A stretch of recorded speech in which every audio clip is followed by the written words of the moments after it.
The Journey Through Leviticus. It's a crash course in God's blueprint for holiness. Welcome back to Brighten-Up-Sunshine, where every day is a new beginning.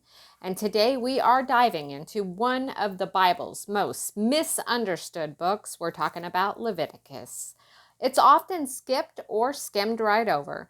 Leviticus is packed with meaning, purpose, and guidance, and it's more than rules. It's God's blueprint for holiness. So in this crash course, we're going to explore its key themes, which is going to be broken down in structure, and we're going to uncover its relevance for us today. So stick with me, because you're never going to see Leviticus the same way again. Leviticus picks up where Exodus left off, which we do have the video on the channel for Exodus as well. The Israelites are freed from Egypt, and they're camped out at Mount Sinai. God's presence is now dwelling among them in the tabernacle. The question is, how can a holy people live among an unholy people? Leviticus is the answer. It's a guide for the Israelites to live in purity, worship, and obedience, so they can remain in covenant with their God.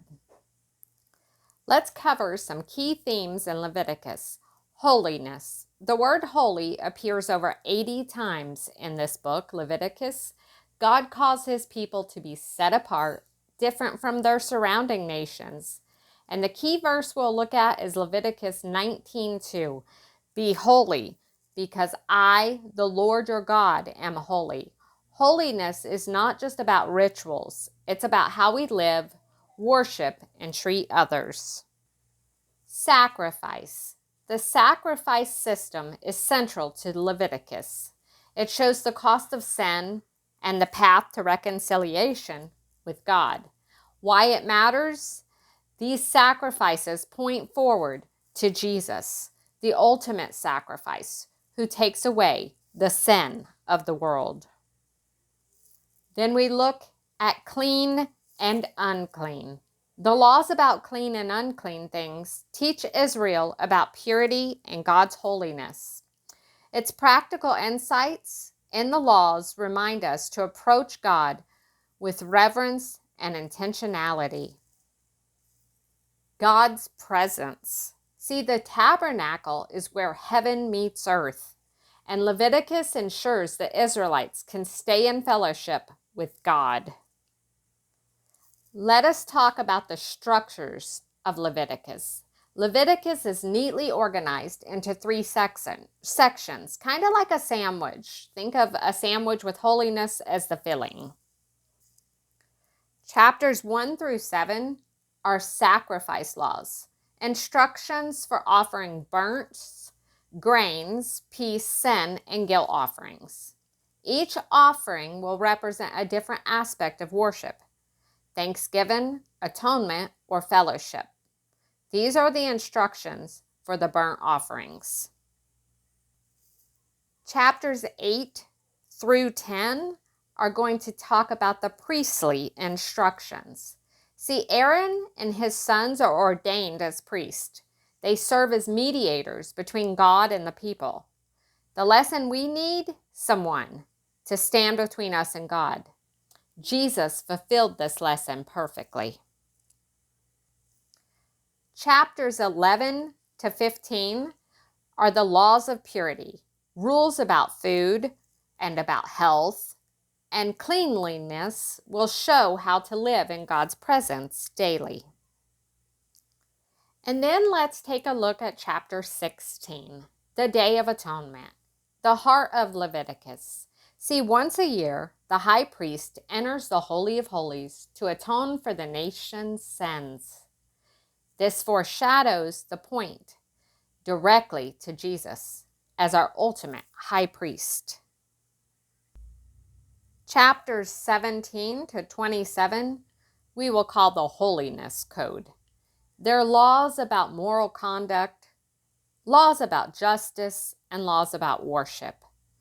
The key takeaways from chapter 17 to 27 is holiness is not just rituals. It's about loving God and loving others. Okay, at first glance, Leviticus can seem outdated, even irrelevant, but here is why it's crucial for us. Leviticus shows us God's character. God is holy. He's loving. He's just. And Leviticus reveals what it's going to take to approach him and to stay in his presence. It's also relevant because it points to Jesus. Every sacrifice, every priestly duty you read about in Leviticus, every law points to Christ.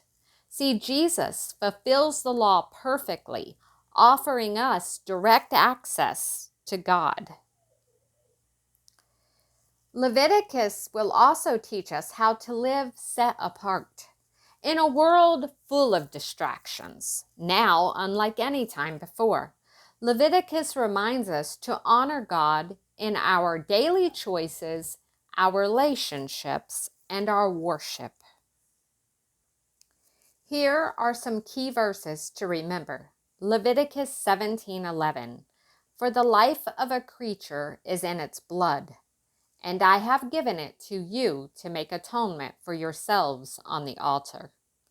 Leviticus 19:18. Love your neighbor as yourself. Leviticus 20:26. You are to be holy to me, because I, the Lord, am holy. So today's conclusion is Leviticus is not a book of outdated rules. It's actually a love letter to us from God, teaching his people how to draw near to him. The sacrifice system may no longer apply, but its purpose to bring us closer to God still does. And we're brought closer to God through Jesus, who we can boldly approach. And by that, we go to God's throne, purified and made holy through Jesus. So dive into Leviticus with new eyes. Its lessons on holiness, sacrifice, and worship are timeless. If this crash course gave you a new perspective, share it with someone else. Let's spread the beauty and depth of God's Word together. And check out the other videos on this topic of the Bible. And remember, the sun always rises. I'll see you guys in the next video.